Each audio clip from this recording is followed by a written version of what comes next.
இருதயங்களையும் அறிந்திருக்கிற கர்த்தாவே, யூதாஸ் என்பவன்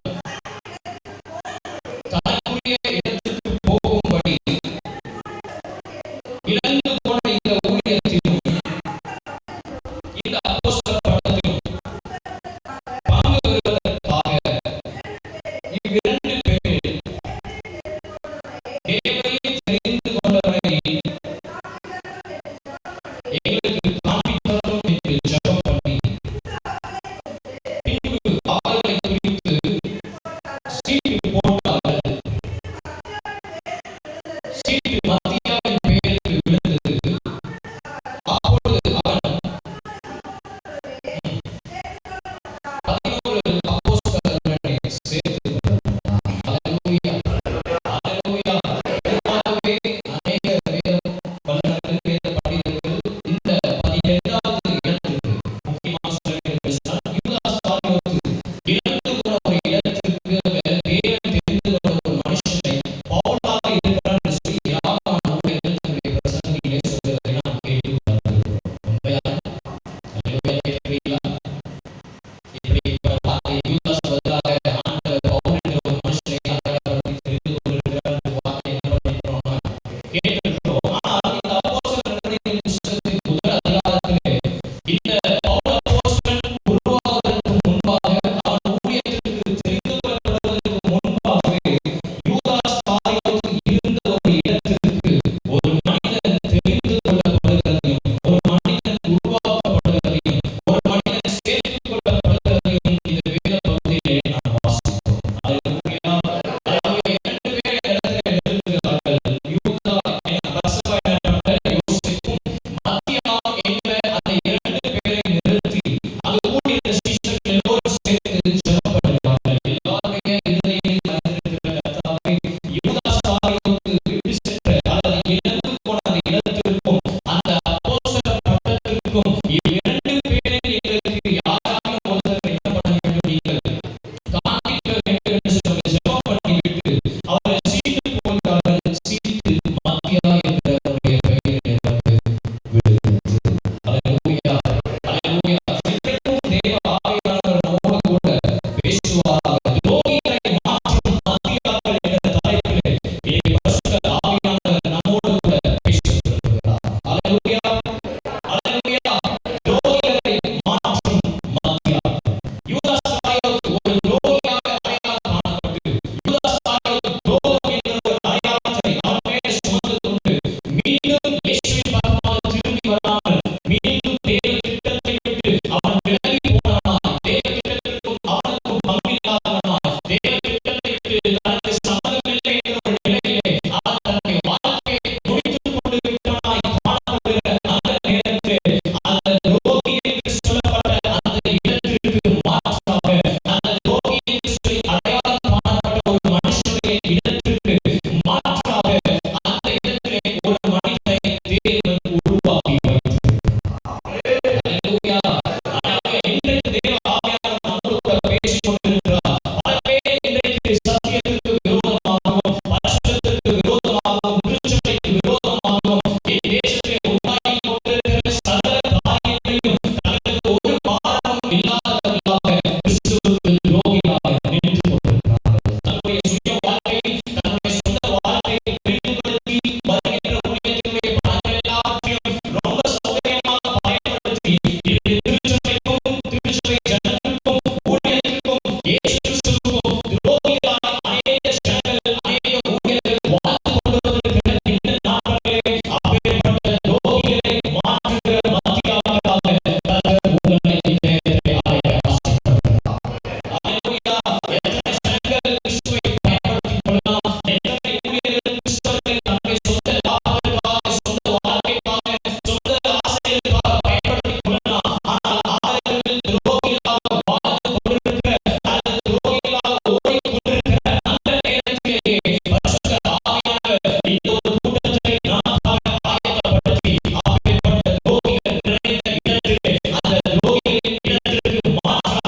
இஸ்ரவேலர்கள் எகிப்திலே அடிமையாக இருக்கிறார்கள். அவர்களை வெளியே வர வேண்டும் என்று சொல்லி தேவன் அவருடைய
இருக்க வேண்டும் என்று சொல்லி அவர் ஆசைப்படுகிறார். அல்லேலூயா. நான் அந்த இடத்திற்கு வர வேண்டும் என்று சொல்லி ஆசைப்படுகிறவர்கள் சத்தமாக அல்லேலூயா சொல்லாமே. அந்த முச்செடியிலிருந்து எழுந்தவர் எப்படி மோசேயை தெரிந்து கொண்டாரோ, அந்த முச்செடியிலிருந்து எழுந்தவரின் தேவன் எப்படி மோசேயை தம்மோடு ஊழியத்திற்காக தம்முடைய ராஜ்யத்தின் பணிக்காக பல ஜனங்களுடைய அடிமைத்தனத்திலிருந்து அவர்களை விடுவிக்கும்படிக்கான ஒரு மிகப்பெரிய தரிசனத்தோடு கூட தேவன் எழுந்தருளி மோசேயை எப்படி தெரிந்து கொண்டாரோ, அந்த இடத்திலே உங்களை வைத்து அநேகருடைய விடுதலைக்காக, அநேகருடைய ரட்சிப்பிற்காக, அநேகருடைய ஆத்தும விடுதலைக்காக, இந்த தேசத்தில் ஒரு மிகப்பெரிய எழுப்புதலுக்காக மோசேயை தெரிந்து கொண்டதைப் போல இங்கே அமர்ந்திருக்கிற ஒவ்வொரு சிறு பிள்ளைகளும் வயதானவர்களுக்கும் கர்த்தர் உங்களை ஒரு மோசேயாக தெரிந்து கொள்கிறார். முச்செடியிலே அவர் எழுந்தார். இதே யூதா ஜனங்கள் அடிமைகளாய் கொண்டு போகப்பட்டு விட்டார்கள். பாபிலோனிலே அவர்கள் அடிமையாக இருக்கும் பொழுது 70 ஆண்டுகள் முடிந்து விட்டது. அந்த 70 ஆண்டுகள் முடிந்த பிறகு அவர்களை மீண்டுமாக தன்னுடைய இடத்துக்கு கொண்டு வர வேண்டும் என்று சொல்லி கர்த்தர் எழுந்தார். ஆலயம் தேவாலயம் இடிக்கப்பட்டு விட்டது, தேவாலயம் முழுவதுமாக தீக்கரையாக்கப்பட்டு விட்டது. மீண்டும் அந்த ஆலயத்தை கட்ட வேண்டும், மீண்டும் அந்த பலிபீடத்தை கட்ட வேண்டும், மீண்டும் தேவன் வாசம் பண்ணுகிற இடத்தை கட்ட வேண்டும் என்று சொல்லி தேவன் இறங்கினார், தேவன் எழுந்தருளினார். ஜனங்களை வெளியே அழைத்துக் கொண்டு வரும்படிக்காக கோரேசின் இருதயத்தை கர்த்தர் ஏவி ஜனங்களை அவர் அனுப்பி கொண்டிருக்கிற அந்த நேரத்திலே கர்த்தருடைய கவனம், கர்த்தருடைய பார்வை, கர்த்தருடைய கண்கள் செருபாபேல் என்கிற ஒரு மனுஷனுடைய வாழ்க்கைக்கு நேராக கடந்து வந்து ஆசனம் இப்படியே சொல்லுகிறது, கர்த்தருடைய 7 கண்களும் செருபாபேலை கையில் உள்ள தூக்கு நூலை சந்தோஷமாக பார்த்தது. ஹல்லேலூயா. அற்பமான ஆரம்பத்தினாலே யார் அசட்டை பண்ண அவனுடைய வாழ்க்கை துவங்கப்பட்டது அல்லது அந்த காரியம் துவங்கப்பட்டது. ஒருவேளை எல்லாருடைய பார்வைக்கு அற்பமான ஒரு காரியமா இருக்கலாம், எல்லாருடைய பார்வையிலே அந்த காரியம் ஒருவேளை அற்பமான ஒரு சூழ்நிலையாக இருந்திருக்கலாம். ஆனால் கர்த்தருடைய பார்வை ஒருவன் மேல் இருக்கும் என்று சொன்னால், எழுப்பினவருடைய கவனம் ஒருவன் மேல் இருக்கும் என்று சொன்னால், அற்பமாய் துவங்கப்பட்ட காரியத்தின் மீதுதான் 2 மடங்கான மகிமையை கர்த்தரால் கட்டளையிட முடியும். எனவே ஆவியானவர் சொல்கிறார், உங்கள் துவக்கம், உங்கள் ஆரம்பம் ஒருவேளை அற்பமாய் அறியப்படலாம், ஆனால் கர்த்தர் சொல்கிறார், முடிவிலே மகிமையை அதிகரிக்க தேவனால் முடியும். முடிவிலே கர்த்தருடைய மகிமையை உங்கள் நடுவிலே பெரிதாய் காண்பிக்க முடியும். ஹல்லேலூயா. எழும்பினவருடைய கவனத்திற்குள்ளாக வர வேண்டும். உயிரோடு கூட எழும்பின இயேசு கிறிஸ்துவின் கவனத்தில் யார் இருக்கிறார் என்று சொல்லி சீஷர்கள் ஆராய ஆசைப்பட்டனர். உயிரோடு கூட இயேசு வந்துட்டா எல்லாருடைய அவர் பேசி சம்பாஷணம் பண்ணினார், எல்லோருக்கும் அவர் தம்மை தரிசனமாக காண்பித்தார். ஆனால் இந்த யூதாஸ் காரியத்தினுடைய இடத்திற்கு யார் வர வேண்டும் என்று சொல்லி இயேசுவின் இருதயத்திலே யார் இருக்கிறார்கள் என்று சொல்லி தெரிந்து கொள்ள வேண்டும் என்று சொல்லி சீஷர்கள் ஜெபித்துக் கொண்டிருக்கிற பொழுது உயிரோடு கூட எழுந்த இயேசுவின் கவனத்தில் இந்த மத்தியா இருந்தான். அவன் செய்த காரியம் ஒன்றுமே வேதத்தில் சொல்லப்படவே இல்லை. அவனுடைய வாழ்க்கையை குறித்ததான சரித்திரம் இந்த வேதத்திலே எந்த பகுதியிலும் நம்மால் வாசிக்கவே முடியாது. இந்த பகுதியிலே வாசிக்கப்படுகிற இவனுடைய பெயருக்கு பிறகு இல்லது இவனுடைய பெயருக்கு முன்பு எந்த இடத்திலும் மத்தியாவுடைய பெயரை நம்மால் பார்க்கவே முடியாது. அப்பேற்பட்ட ஒரு நிலைமையில் இருந்த போதிலும் மத்தியா உயிரோடு கூட எழும்பின இயேசுவின் கவனத்தில் இருந்தான். இயேசுவின் கவனத்தில் இருந்தான். இன்றைக்கும் ஆவியானவர் நம்ம ஒவ்வொருவரையும் பார்த்து சொல்கிற வார்த்தை இருந்தால், உயிரோடு கூட எழும்பின இயேசுவின் கவனத்திலே நீங்கள் இருக்கிறீர்களா? துரோகிகளை மாற்றணும்னு நம்ம நினைக்கிறோம், துரோகம் செய்யறதுக்கு பதிலாக நாம எழும்பணும்னு நம்ம நினைக்கிறோம். அநேக பேர் சத்தியங்களை புரட்டி கொண்டிருக்கிற பொழுது, திருச்சபைக்கு கலக்கத்தை உண்டு பண்ணி கொண்டிருக்கிற பொழுது, அந்த இடத்திலே நான் எழுப்பி எதையாவது செய்ய வேண்டும் என்று சொல்லி நினைத்துக் கொள்ளுகிறோம்.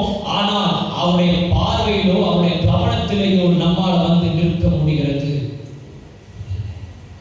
அசைபாவம் அந்த இடத்துல நின்று கொண்டுதான் இருக்கிறான். ஆனால் அவருடைய பெயரிலே தேவனுக்கு கவனம், அவனை காட்டிலும் இந்த மத்தியாவின் பேரிலே ஆண்டவருக்கு கவனம் அதிகமாக இருந்தது. இன்னைக்கு ஆண்டவர் நம்மிடத்தில் சொல்லுகிற ஒரு வார்த்தை, என்னை விட ஒருவேளை இந்த காலத்தில் சிறந்தவர்களாக இருக்கலாம், என்னை விட இவர்கள் எடுக்கிற பிரயாசங்கள் அதிகமாக இருக்கலாம், என்னை விட இவர்கள் எடுக்கிற முயற்சிகள் எல்லாம் பெரிதாய் காணப்படலாம், என்னை விட இவர்கள் எல்லோரும் ஞானிகளாக காணப்படலாம், அறிவாக காணப்படலாம், அல்லது எல்லா காலங்களையும் பெற்றுக்கொண்டவர்களாக காணப்படலாம். நான் ஒன்றுக்கும் பிரயோஜனப்படாதவனாக இருக்கிறேன் என்று சொல்லுகிற நிலைமையிலே நீங்கள் அமர்ந்திருப்பீர்கள் என்று சொன்னால், ஆண்டவர்களை பார்த்து சொல்லுகிற ஒரு வார்த்தை, தாளந்துகளையோ ஞானத்தையோ பிரயாசத்தையோ பார்த்து அல்ல, என்னுடைய இருதயத்திலே யார் விருப்பம் உள்ளவர்களாக இருக்கிறார்களோ அவர்களை தான் அந்த இடத்திலே கொண்டிருக்கிறேன். சவுலை தேவன் தள்ளிவிட்டார், அந்த ராஜஸ்தானத்திலிருந்து ஆண்டவர் தள்ளிவிட்டார். அந்த இடத்திலே சாமுவேல் புலம்பிக் கொண்டிருக்கும் பொழுது ஆண்டவர் சொல்கிறார், நான் தள்ளின சவுலுக்காக நீ எந்த மட்டும் துக்கம் கொண்டாடி கொண்டிருப்பாய், நீ எழுப்பி ஈசாயுடைய வீட்டிற்கு போ, அங்கே நான் உனக்கு காண்பிக்கிறவனை எனக்காக அபிஷேகம். ஹல்லேலூயா. ஆண்டவர் வந்து சொல்றாரு, ஈசாய்க்கு எத்தனை குமாரர்கள் இருந்தாலும் நான் யாரை காண்கிறனோ, என் இருதயத்துல யார் இருக்கிறார்களோ, என்னுடைய கவனத்துல யார்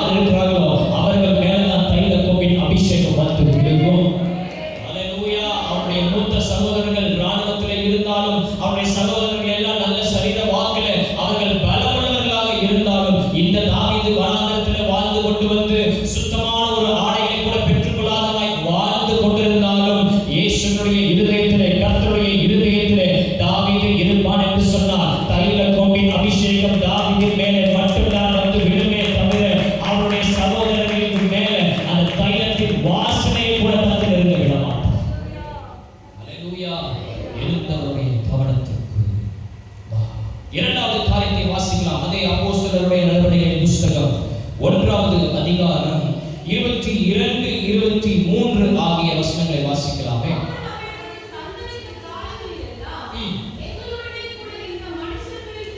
எங்களுடைய கூட இந்த மனுஷர்களில் ஒருவன்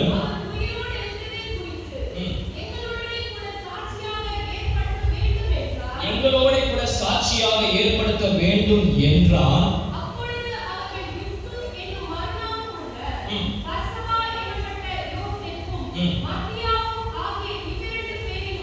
போதும் போதும் போதும். 22ஆம் வசனத்திலே அந்த வார்த்தைகள் இருக்கிறது.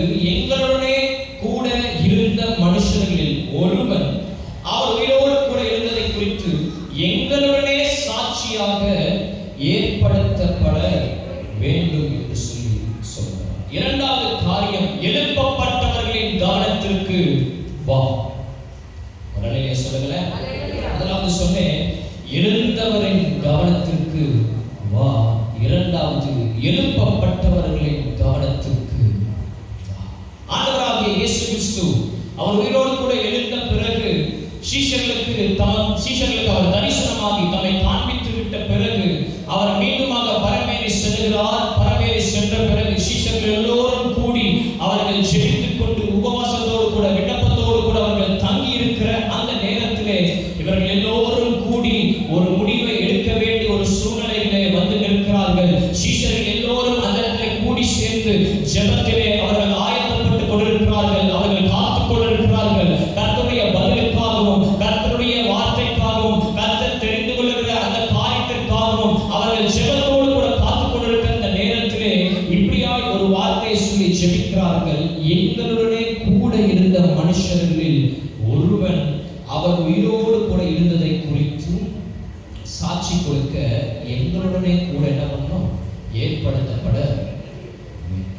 இந்த 11 பேரையும் எழுப்பப்பட்டவர்களாய் தேவன் பார்த்தார். அல்லேலூயா. இயேசு கிறிஸ்துவுக்கு பிறகு இந்த 11 சீஷர்கள் தேவனுடைய ராஜ்யத்தை இன்னும் அதிகமாக இந்த பூமியிலே ஸ்தாபிப்பதற்கும் அவரோடு கூட இருந்த சீஷர்கள் அனைவரும் இவர்களோடு கூட சேர்ந்து இந்த தேவனுடைய ராஜ்யத்தை இன்னும் அதிகமாக, கிறிஸ்துவின் சுவிசேஷத்தை இன்னும் அதிகமாக இந்த உலகத்திற்கு கொண்டு போய் சேர்க்க வேண்டும் என்கிற ஒரு இருதயத்திலே எழுப்பினவர்களாக நின்று கொண்டு இருக்கிறார்கள். கர்த்தருடைய ஆவியினால் எழுப்பப்பட்டவர்களாக அவர்கள் எழுப்பி கிரியை செய்து கொண்டிருக்கிறார்கள், ஜெபித்துக் கொண்டிருக்கிறார்கள், ஆயத்தமாக்கப்பட்டுக் கொண்டிருக்கிறார்கள். அந்த நேரத்திலே இந்த 2 பேரும் அவருடைய கவனத்திற்கு வந்து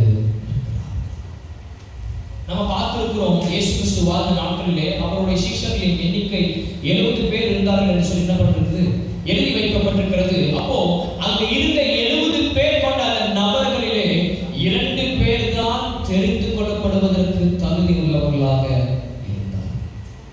அல்லேலூயா. 70 பேரை இயேசு ஊழியத்துக்கு அனுப்புகிறார். 70 பேர் செய்த ஊழியத்திலே இயேசு சந்தோஷப்படுகிறார். 70 பேர் செய்த அற்புதங்களையும் அடையாளங்களையும் கேட்டு இயேசு சந்தோஷப்பட்டது உண்மைதான். ஆனால் இயேசுவோடு கூட இருந்த அந்த சீஷர்கள், இயேசுவினால் எழுப்பப்பட்டவர்கள், இயேசுவின் ஊழியத்திற்காக எழுப்பி ஆயத்தமாக்கப்பட்டவர்கள், இயேசுவினுடைய ஊழியத்தை தொடர்ந்து செய்யும்படிக்கு அபிஷேகம் பண்ணப்பட்டவர்களுடைய கவனத்திற்கு வந்த நபர்கள் வெறும் 2 பேர். அல்லேலூயா. ஏராளமான பேர் ஆண்டவருடைய அற்புதங்களை பெற்றிருக்கலாம், ஆண்டவருக்காக அற்புதங்களை செய்திருக்கலாம், அதிசயங்களை நடப்பித்திருக்கலாம், வரங்களை செயல்படுத்தி இருக்கலாம், கிருபைகளை பயன்படுத்தி இருக்கலாம், தீர்க்க தரிசனங்களை சொல்லி இருக்கலாம், வசனங்களை பிரசங்கித்திருக்கலாம். எத்தனை பேர் எத்தனை ஊழியங்களை செய்தாலும் அபிஷேகம் பண்ணப்பட்டவருடைய கவனத்திற்கு வருகிறவர்கள் தான் துரோகிகளின் இடத்தை மாற்றி அமைக்க முடியும். ஒரு அல்லேலூயா சொல்லுங்க. இந்த இடத்திலே நான் வந்து நிற்கிறேன் என்று சொன்னால் என்னை இந்த இடத்திலே அங்கீகரிப்பதற்கு பல மூத்த ஊழியர்கள் கட்டாயம் தேவை. அல்லேலூயா. அவர்களுடைய கவனத்திலே நான் இருந்தால்தான் நான் ஒரு ஊழியத்திற்கு ஆயத்தமாக்கப்பட்டிருக்கிறேன் அல்லது அவர்களோடு கூட சேர்ந்து ஊழியம் பண்ணுவதற்கு தகுதி உள்ளவனாக இருக்கிறேன் என்கிற ஒரு அங்கீகாரத்தை நான் பெற்றுக்கொள்ள முடியும். தேவனுக்காக எழும்ப நினைக்கிற ஒவ்வொருடைய இருதயங்களுக்குள்ளாக வாழ்கிற சபையாக இன்றைக்கு நாம் இருக்க வேண்டும் என்று சொல்லி கர்த்தர் பிரியப்படுகிறார். நம்முடைய திருச்சபை ஊழியர்கள் ஏராளமான தரிசனத்தோடு கூட அவர்கள் ஊழியங்களை செய்து கொண்டு வருகிறார்கள். ஏராளமான திட்டங்கள்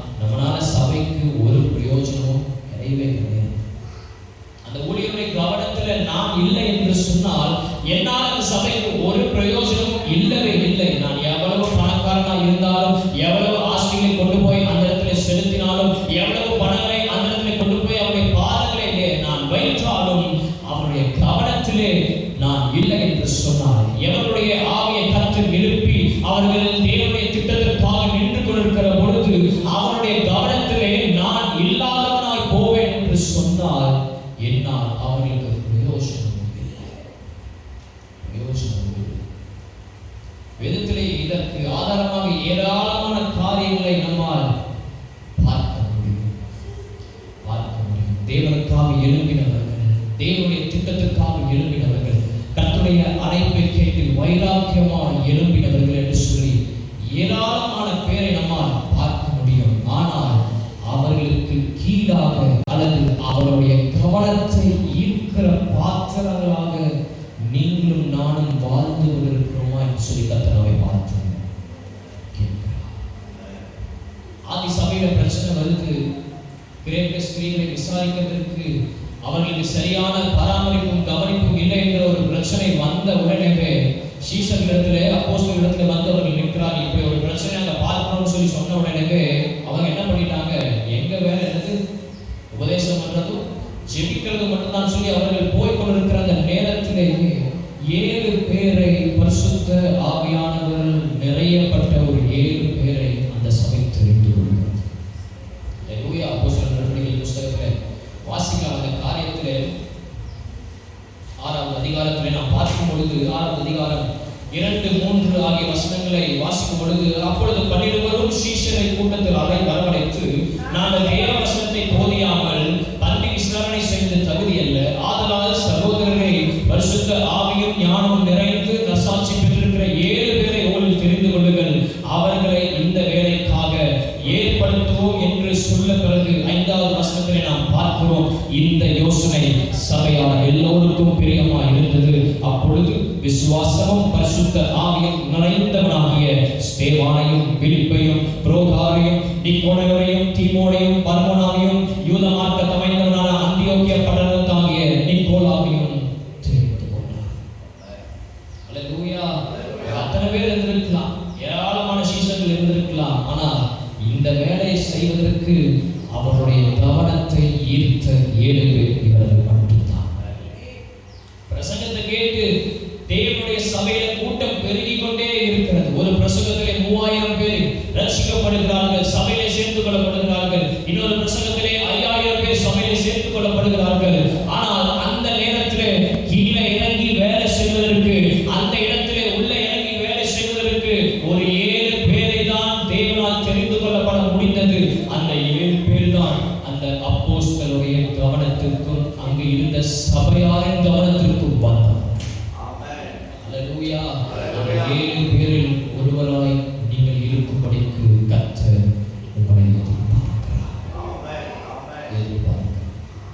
ஏராளமான பேர் வேலை செய்வதற்கு இருந்தாலும் 7 பேர் மேலதான் சபையார் எல்லோருக்கும் மேலும் கவனம் இருந்தது. எழுப்பப்பட்டவர்களுடைய கவனத்தில் இருந்த நபர்களின் எண்ணிக்கை வெறும் 7 பேர் தான். 7 பேர் தான். அதனால ஆவியானவர் இந்த மத்தியான நேரத்தில் நம்ம ஒவ்வொருவரையும் பார்த்து சொல்லிக் கொண்டிருக்கிறார். தேவ திட்டத்திற்காக ஏராளமான நபர்கள் எழுப்பி இருக்கிறார்கள். அவர்களுடைய கவனத்திலே நான் இருந்தால் மட்டும்தான் துரோகம் செய்வர்களுடைய இடத்தை என்னால் மாற்றி அமைக்க முடியும். கோலியாத் வந்து நின்று கொண்டிருக்கிறான். 40 நாள் இஸ்ரவேலின் சேனையை அவன் நிந்தித்து பேசிக் கொண்டிருக்கிறான். ஆண்டவர் அந்த இடத்திலே கோலியாத்தை வீழ்த்துவதற்கு தாவீதை எழுப்பினார். அல்லேலூயா. தாவீதை எழுப்பினார். ஆனால் தாவீதை அவனுடைய வஸ்திரங்களை பார்த்த பிறகு சவுல் ஒரு காரியத்தை செய்கிறான். அவனுடைய போர் வஸ்திரங்கள் எல்லாவற்றையும் எடுத்துக் கொண்டு வந்து என்ன பண்ணுகிறான், தாவீதின் மேலே வைத்து அதை போட்டு பார்க்க சொல்கிறான். போட்டு பார்த்த பிறகு அந்த காரியங்கள் எதுவும் தாவீதுக்கு என்ன ஆகல, ஷூட் ஆகவே இல்லை. அந்த டிரெஸ், அந்த போர் ஆயுதங்கள் எதுவும் இவனுடைய சரீரத்திற்கு உகந்ததாய் காணப்படவில்லை. உடனே சொல்கிறான், இவைகள் எனக்கு அபியாசம் இல்லைன்னு சொல்லி என்ன பண்ணிட்டான், கழட்டி வைத்து விட்டான். இப்பொழுது கோலியாத்தை வீழ்த்த வீழ்த்துவதற்கு தாவீது எழுப்பப்பட்டவனாய் புறப்பட்டு போய்கொண்டிருக்கிற பொழுது அங்கே அவனுடைய கவனத்திற்கு 5 கற்கள் வந்து சேர்ந்தது. அல்லேலூயா, அல்லேலூயா. கோலியாத்தை வீழ்த்துவதற்கு தாவீதின் கவனத்திலே வந்து சேர்ந்தது 5 கற்கள் தான். அல்லேலூயா. அதிலும் அந்த 5 கற்களிலே இவன் கையில் அகப்பட்ட அந்த ஒரு கல் தான் கோலியாத்தை வீழ்த்தினது. அல்லேலூயா. இன்றைக்கு ஆவியானவர் சொல்லுகிறார், சில கோலியாத்துகளை வீழ்த்துவதற்கு தேவனால் அபிஷேகம் பண்ணப்பட்ட மனிதனுடைய கவனத்திலே நீங்களும் நானும் வந்து நிற்க வேண்டும். தேசத்தை நிந்தித்துக் கொண்டிருக்கிற, தேசத்தை அடிமையாக நினைத்துக் கொண்டிருக்கிற, தேசத்தின் மீது ஜெயம் கொள்ள வேண்டும் என்று சொல்லி போராட்டத்தோடு கூட நின்று கொண்டிருக்கிற அந்த கோலியாத்துகளை வீழ்த்துவதற்கு உபயோகப்பட்ட ஒரு கல்லாய் நீங்களும் நானும் எழும்ப வேண்டும் என்று சொல்லி பரிசுத்த ஆவியானவர் விரும்புகிறார். அந்த கல்லாய் நான் இருக்க வேண்டும் என்று சொன்னார். தாவீதினுடைய பார்வையை கவர்ந்தவனாய், எழுப்பப்பட்ட தாவீதின் கவனத்தை ஈர்த்தவனாய் நான் இருக்க வேண்டும். எழுப்பப்பட்டவனுடைய கவனத்திலே பர்னபாவை குறித்து சொல்லப்பட்டிருக்கிறது, அவன் தன்னுடைய ஆஸ்திகள் எல்லாவற்றையும் விற்று என்ன பண்ணிட்டான்? அப்போஸ்தலருடைய பாதத்திலே கொண்டு வந்து கொடுத்துட்டான். எல்லாரும் மேலையும் இவன் செஞ்ச காரியத்தை பார்த்த உடனே எல்லாருக்குள்ளாகவும் அப்படிப்பட்ட காரியங்களை செய்ய வேண்டும் என்ற ஒரு உணர்வு வந்து விட்டது. சபைக்கு ஒரு தேவை, ஊழியத்திற்கு ஒரு தேவை அப்படின்னு சொன்ன உடனே தன்னுடைய ஆஸ்திகள், தன்னுடைய சொத்துகள், அவன் சேர்த்து வைத்திருந்த அத்தனை காரியங்களை கொண்டு வந்து அப்போஸ்தலருடைய பாதத்திலே வைத்து விட்டான். அது மூலமாக அங்கே எழுப்பியிருந்த அந்த அப்போஸ்தலருடைய கவனத்தை அவன் அப்படியே வேத வசனத்திலே அப்போஸ்தலர் நடவடிக்கையிலே இதே காரியத்தை போலவே இன்னொரு மனுஷனை குறித்து எழுதப்பட்டிருக்கிறது. அப்போலோ என்கிற ஒரு மனுஷன், அவன் நல்ல பிரசங்கித்துக் கொண்டிருக்கிறான், நல்ல தேவ வசனத்தை அவன் போதித்துக் கொண்டிருக்கிறான். ஆனால் அந்த நேரத்தில் ஒரு சம்பவம் நடக்கிறது. ஆகிலா, பிரிஸ்கிலா என்கிற அந்த நபர்கள் கடந்து வந்து அப்போலோவை தங்களோடு கூட சேர்த்துக் கொண்டு இன்னும் அவனுக்கு கிறிஸ்துவை பற்றின சுவிசேஷத்தை கற்றுக் கொடுத்தார்கள் என்று சொல்லி வேத வசனமாக சொல்லப்பட்டிருக்கிறது. இந்த வார்த்தையை நான் இப்படி சொல்கிறேன், தேவனால் எழுப்பப்பட்ட ஆகிலா, பிரிஸ்கிலாவின் கவனத்திற்கு வந்து சேர்கிற அப்போலோக்களாய் நீங்களும் நானும் இருக்க வேண்டும் என்று சொல்லி கர்த்தர் பிரியப்படுகிறார்.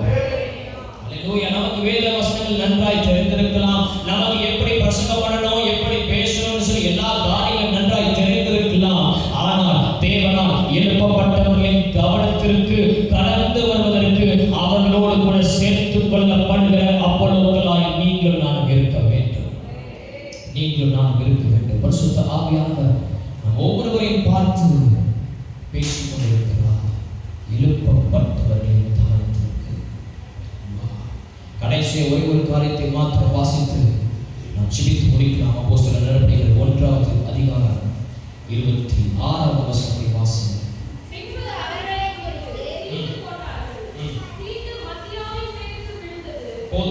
பின்பு அவர்களை குறித்து சீட்டு போட்டார்கள், சீட்டு மத்தியாவின் பேருக்கு விழுந்தது. 3வது காரியம், எழுத்துக்களின் கவனத்திற்கு வா. அல்லேலூயா சொல்லுங்களேன். 3 காரியங்களை நான் சொல்றேன். எழுந்தவரின் கவனத்திற்கு வா. 2வது, எழுப்பப்பட்டவர்களின் கவனத்திற்கு வா. 3வது, எழுத்துக்களின் கவனத்திற்கு வா. 2 பேருடைய பெயரை சீட்ல எழுதுவாங்க. அல்லேலூயா. சீட்டில் பார்த்துருக்கீங்களா? சீட்டில் பேர் எழுதி பார்த்துருக்கீங்களா? அல்லது இந்த ராஜா ராணி விளையாட்டால் விளையாண்டு பார்த்துருக்கீங்களா? அதெல்லாம் விளையாண்டுருப்பீங்க. எல்லாம் நல்லா விளையாடி அதெல்லாம் நல்லா என்ஜாய் பண்ணிருப்பீங்க. அதை என்ன பண்ணுவாங்க? சுருட்டி என்ன பண்ணுவாங்க? கீழே போட்டுருவாங்க. ஆளுக்கு என்ன பண்ணுவோன்னு எடுத்துக்கணும். என்ன எழுதுன்னு சொல்லி யாருக்கு என்ன பண்ணாது தெரியாது. அப்படி எல்லாருடைய அந்த காரியம் எழுதப்பட்டு என்ன பண்ணிருக்கோம்? போடப்பட்டிருக்கும். எடுக்கிறது யாரு? ஒருத்தர் ராஜாவா இருப்பாங்க, ஒருத்தர் ராணியா இருப்பாங்க அப்படின்னு சொல்லி எல்லாருக்கும் ஒன்னொன்னு கொடுக்கப்பட்டிருக்கும். அப்பேற்பட்ட ஒரு சூழ்நிலை தான் இப்பொழுது அந்த நேரத்தில் கலந்து வருகிறது.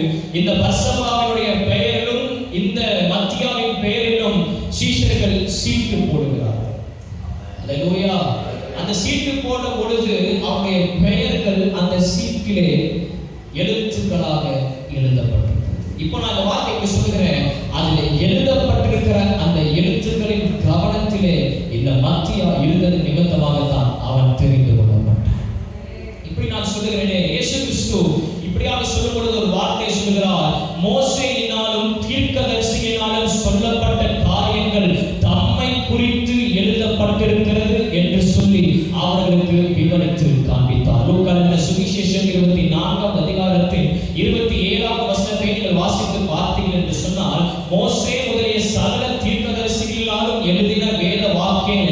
எல்லாவற்றிலும் தம்மை குறித்து சொல்லி இருக்கிறவைகளை அவர்களுக்கு விவரித்து காண்பித்தார்.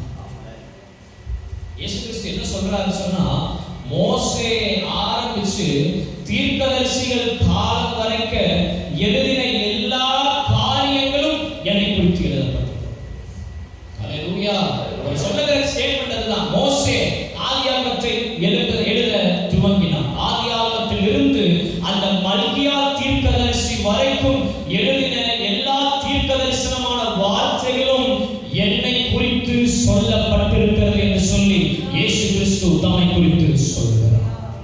ஹல்லேலூயா. இன்றைக்கு ஆவியானவர் நம்மை பார்த்து சொல்லுகிற ஒரு வார்த்தை, இந்த வார்த்தை என்கிற இந்த வசனம் என்கிற எழுத்துக்களின் கவனத்திலே வருகிறவனால் தான் மத்தியாவாய் மாறி துரோகியான இடத்தை மாற்றி அமைக்க முடியும்.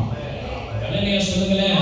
இந்த வேத வசனங்கள் எல்லாம் எப்படி இயேசு கிறிஸ்துவை குறித்து எழுதப்பட்டிருக்கிறதோ அதே போலதான் இவை அனைத்தும் கிறிஸ்துவின் மூலமாக எனக்காக எழுதப்பட்டு என்னை காண்பிக்கிற எழுத்துக்களாக, என்னை அடையாளப்படுத்துகிற எழுத்துக்களாக, என்னுடைய வாழ்க்கையை காண்பிக்கிற எழுத்துக்களாக இந்த வார்த்தை இருக்கிறது. எப்படி அந்த சீட்டில மத்தியாவின் பேர் இருந்ததோ அதே போல இந்த வேதாகமத்திலே என்னை குறித்து ஆண்டவர் எழுதி வைத்திருக்கிறார். விசுவாசிக்கிறீங்களா? நம்ம வாழ்க்கையில் நடக்கிற எல்லா சம்பவங்களையும் இதுல நம்மால கண்ணாடியை போல என்ன பண்ண முடியும்? பார்க்க முடியும். பிரச்சனை வந்தாலும் பார்க்க முடியும், சந்தோஷம் வந்தாலும் பார்க்க முடியும், மகிழ்ச்சினாலும் பார்க்க முடியும், துக்கம் வந்தாலும் பார்க்க முடியும், இழப்பு வந்தாலும் பார்க்க முடியும், பெற்றுக்கொள்கிற காரியமா இருந்தாலும் பார்க்க முடியும். எல்லாவற்றையும் இந்த வேத எழுத்துக்கள் என்னை குறித்து எழுதி வைக்கப்பட்டிருக்கிறது. எப்படி மோசேயாக எழுதப்பட்ட தீர்க்கதரிசனம் எல்லாம் இயேசுவை குறித்து எழுதப்பட்டிருக்கிறதோ அதே போல இந்த முழு வேதாகமத்தில் இருக்கிற ஒவ்வொரு எழுத்துக்களும் ஏதோ ஒரு விதத்திலே என்னை காண்பித்துக் கொடுக்கிறது, என்னை அடையாளப்படுத்துகிறது, என்னை தேவனுக்கு முன்பாக அது நிறுத்திக் கொண்டிருக்கிறது. இந்த எழுத்துக்களின் கவனத்திலே நான் இல்லை என்று சொன்னால் என்னால் ஒரு மத்தியாவாய் மாறவே முடியாது. மத்தியாவாய் மாறவே முடியாது. 1 சாமுவேல் புத்தகம் 10வது அதிகாரத்திலே நீங்கள் வாசித்து பார்த்தீர்கள் என்று சொன்னால் இதே போல சீட்டு போடுகிற ஒரு சூழ்நிலை அந்த இடத்திலே உருவாக்குகிறது. 10வது அதிகாரத்துக்கு நேராக திருப்பிக் கொள்ளலாமே. 10வது அதிகாரம் 20வது வசனமும் 21வது வசனத்தையும் பார்த்தோம் என்று சொன்னால், சாமுவேல் இஸ்ரவேலின் கோத்திரங்களை எல்லாம் சேரப்படின பின்பு பென்யமீன் கோத்திரத்தின் மேல் சீட்டு விழுந்தது. அவன் பென்யமீன் கோத்திரத்தை அதனுடைய குடும்பங்களின்படியே சேரப்படின பின்பு மாத்திரை குடும்பத்தின் மேலும் அதிலே கீசின் குமாரனாகிய சவுலின் மேலும் சீட்டு விழுந்தது. அவனை தேடின போது அவன் அகப்பட. நம்ம குறித்து எழுதப்பட்டிருக்கிறது, ஆனா பல நேரங்களில் நாம அகப்படுறது இல்லை. தேவன் திட்டத்திற்காக ஆண்டவர் நம்மை எழுதி வைத்துட்டார். விசுவாசிக்கிறீங்களா? ஹல்லேலூயா. ஆண்டவர் நம்முடைய திட்டத்திற்காக உங்களை என்னை முன்குறித்து அவர் பெயர் எழுதிவிட்டார். ஆனால் அந்த பெயர் எழுதப்பட்ட திட்டத்திற்கு அவருடைய எழுத்துக்களுக்கு அகப்படாத ஒரு வாழ்க்கை தான் இன்றைக்கு நீங்களும் நான் வாழ்ந்து கொண்டு இருக்கிறோம். புதிய ஏற்பாட்டிலே மத்தியாவை பார்க்கிறோம். அவன் பேர்ல சீட்டு விழுந்தது, அவன் சேர்த்துக் கொள்ளப்பட்டான். பழைய ஏற்பாட்டிலே சவுலை குறித்து சீட்டு போடப்படுகிறது, ஆனால் அவனை தேடின பொழுது அவன் அகப்படவில்லை. இன்றைக்கு ஆவியானவர் சொல்கிறார், நீங்கள் சவுலை போல உங்கள் பேரிலே திட்டம் இருக்கும் பொழுது, உங்களை குறித்து தேவ எழுத்துக்கள் காத்துக் கொண்டிருக்கிற பொழுது, அந்த திட்டத்திற்காக அகப்படாமல் போகிற பாத்திரங்களாய் நீங்கள் இருக்கிறீர்களா? அல்லது மத்தியாவை போல என் பேரிலே விடப்பட்ட அந்த சீட்டு, என் பேரிலே எழுதப்பட்ட அந்த எழுத்துக்களின் கவனத்திற்கு நான் வந்திருக்கிறேன் என்று சொல்லி அவரோடு கூட சேர்த்துக் கொள்கிற பாத்திரங்களாக நீங்கள் இருக்கிறீர்கள் என்று சொல்லி பரிசுத்த ஆவியானவர் எழுத்துக்களின் கவனத்திற்கு. லேவியராகமத்தின் புத்தகத்திலே நம்மால் ஒரு காரியத்தை பார்க்க முடியும். 2 வெள்ளாட்டுகளை எடுத்து என்ன பண்ணுவாங்கன்னா, ஒன்றை பாவ நிவாரண பலிக்காகவும் இன்னொரு ஆட்டுக்கால் மேல சீட்டு போட்டு அதை போக்காடாய் விடுவார்கள் என்று சொல்லி எழுதப்பட்டிருக்கிறது. லேவியராகமத்தின் புத்தகம் 16வது அதிகாரத்தில் இந்த காரியங்களை வாசித்து பார்த்தீங்கன்னு சொன்னால் தெரியும்.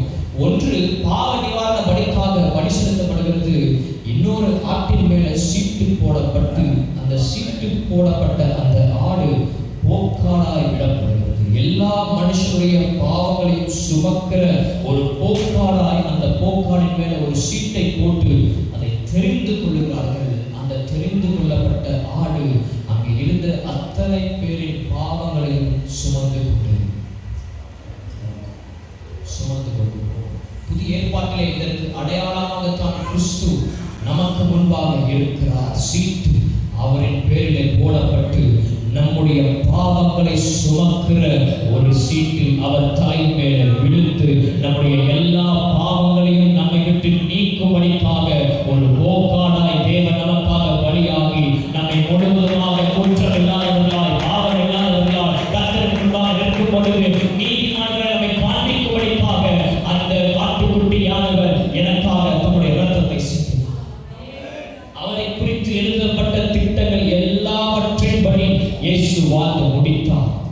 அந்த லூக்கா சுவிசேஷம் 24வது அதிகாரத்திலே நீங்கள் வாசித்து பார்த்தீர்கள் என்று சொன்னால் மீண்டும் இதே போல ஒரு காரியத்தை சொல்லப்பட்டிருக்கும். 24வது அதிகாரத்திலே 40வது வசனத்திலே என்று சொல்லி நினைக்கிறேன். 40 அதற்கு பிறகு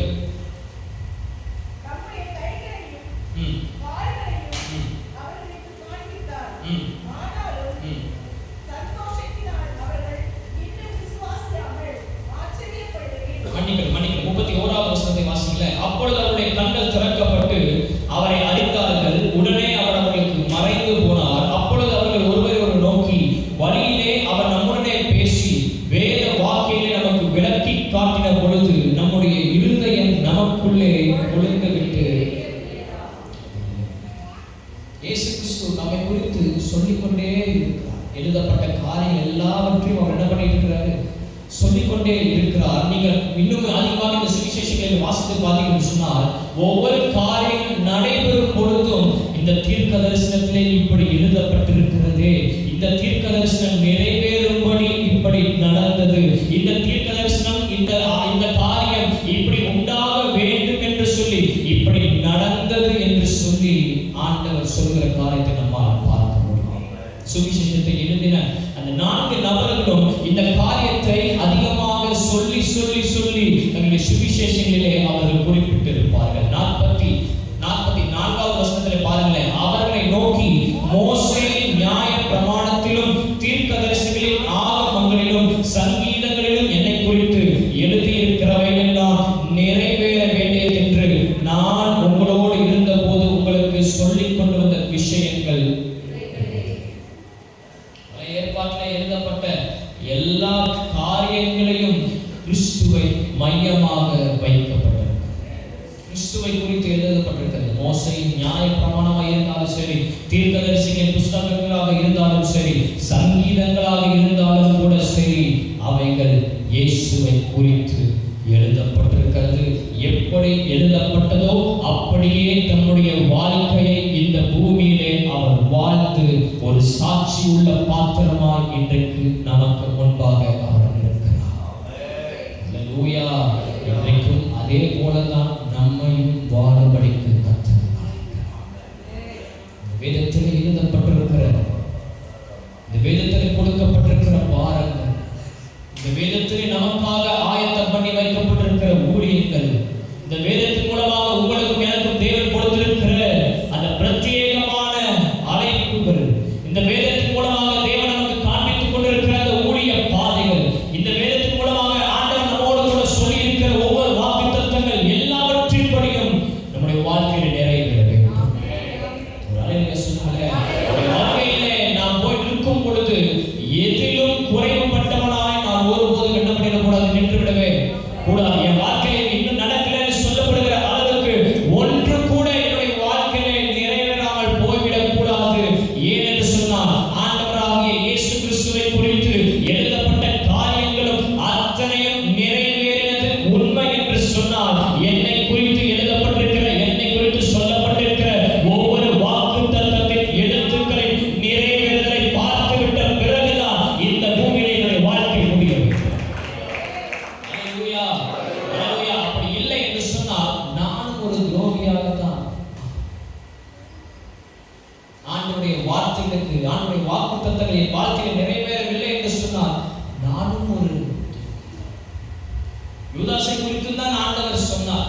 12 பேராகிய நீங்கள் என் கூட சிங்காசனத்தை அமைச்சு என்ன பண்ணுவீங்க? நீங்க இஸ்ரவேலை நியாய தீர்ப்பீர்கள் என்று சொல்லி இயேசு கிறிஸ்து யூதாசை அந்த இடத்துல வைத்து தான் சொன்னார். யூதாசை குறித்து தான் சொன்னார். ஆனால் அந்த வார்த்தைகள், அந்த எழுத்துக்கள் நிறைவேறாமல் போனது. நிறைவேறாமல் போனதின் விளைவு என்ன? அவன் துரோகி. நான் அந்த துரோகி என்கிற அந்த இடத்தை நிரப்புவதற்கு, மாற்றுவதற்கு பரிசுத்த ஆவியானவர் உங்களுக்கும் எனக்கும் ஒரு அழைப்பை கொடுக்கிறார். ஒரு அழைப்பை கொடுக்கிறார். ஒரு மத்தியாவாய் உங்களையும் என்னையும் தேவன் எழுப்புகிறார். ஒரு மத்தியாவாய் தேவன் உங்களையும் என்னையும் எழுப்புகிறார். எப்படி அன்றைக்கு அந்த யூதாஸ் காரியத்தினுடைய இடத்திற்கு தேவன் ஒரு மாற்றாய் மத்தியாவை தெரிந்து கொண்டு அந்த இடத்துல இந்த ஊழியத்தில் அவளோடு கூட சேர்த்துக் கொள்ளப்பட்டானோ, அதே போல உங்களையும் என்னையும் இந்த நல்ல அகாவா உபவாச முகாமிலேயே கர்த்தருடைய ராஜ்யத்திற்காகவும் அவருடைய ஊழியத்திற்காகவும் இந்த தேசத்தின் எழுப்புதலுக்காகவும் ஒரு மத்தியாவாய் தம்மோடு கூட சேர்த்துக் கொள்ளும்படிக்கு அவர் தெரிந்து கொள்ள வந்திருக்கிறார். இன்னும் கூட இந்த வார்த்தைக்கு ஒரு பலத்தை நான் கொடுக்க விரும்புகிறேன். துரோகிகளின் இடத்தையே கர்த்தரால் நிரப்ப முடியும் என்று சொன்னார். இந்த பூமியிலே தன்னுடைய ஊழியத்தை நிறைவேற்றி முடித்துவிட்டு போன அத்தனை நபர்களின் இடத்தை நிரப்புவதற்கும் கர்த்தர் நமக்கு அழைப்பை கொடுத்தார். நாட்களிலே நாம் ஒரு காரியத்தை கேட்போம். அமெரிக்கா நாட்டில் நடந்த ஒரு சம்பவத்தை நம்ம எல்லோரும் அறிந்திருக்கிறோம். சார்லி கிர்க் என்கிற ஒரு தேவ மனுஷன் சுட்டுக் கொல்லப்பட்ட காரியத்தை வாசித்தவர்கள் இருக்கிறீங்களா? கேட்டவர்கள் இருக்கிறீங்களா? எல்லாருடைய காதுகளுக்கும் அந்த செய்தி வந்திருக்கும்.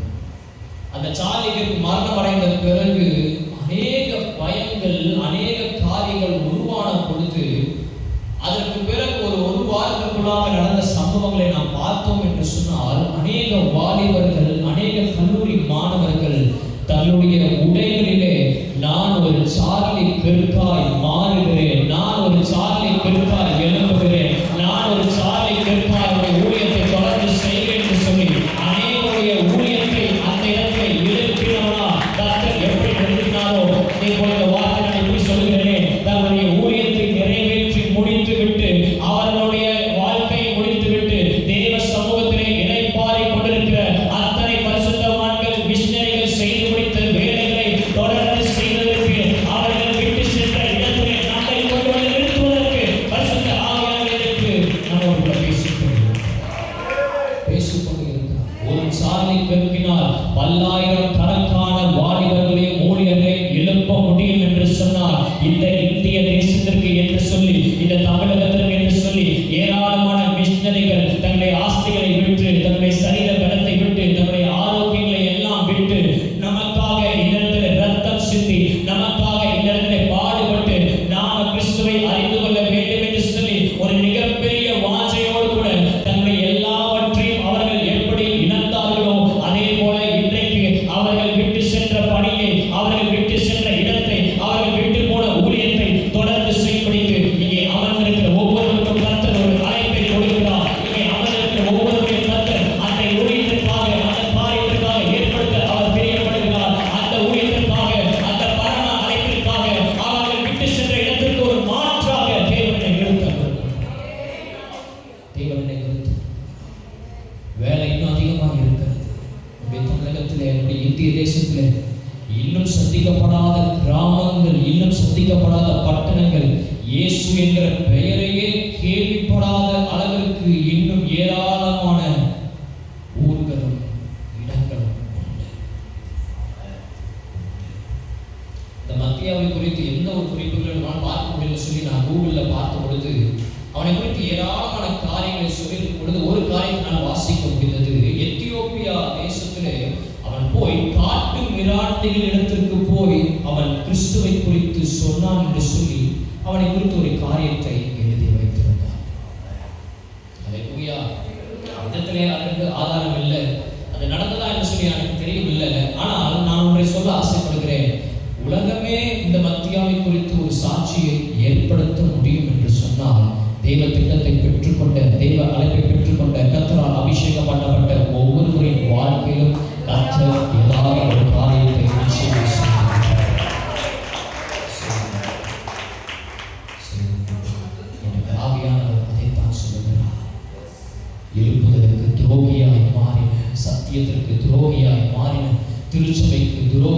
மாறின, வேத வசனங்களுக்கு துரோகியாய் மாறின, சபை என்கிற அந்த சரீரத்திற்கு துரோகத்தை உருவாக்கி கொண்டிருக்கிற அத்தனை ஊழியர்கள், அத்தனை கள்ள தீர்க்கதரிசிகள், அத்தனை சத்தியத்தை புரட்டி கொண்டிருக்கிற கள்ள போதகர்களின் நடுவிலே அவர்களுடைய துரோகத்தை மாற்றி அளிப்பதற்கு, அவருடைய துரோகம் நிறைந்த அந்த இடத்திலே பரிசுத்தத்தையும் தேவனுடைய வார்த்தையும் சத்தியத்தையும் கர்த்தருக்காக வைராக்கியமாய் வாழுகிறதையும் கிறிஸ்துவுக்காக பாடுபடுகிறதையும் நிலைநிறுத்துவதற்கு கர்த்தர் ஒரு அழைப்பை நமக்கு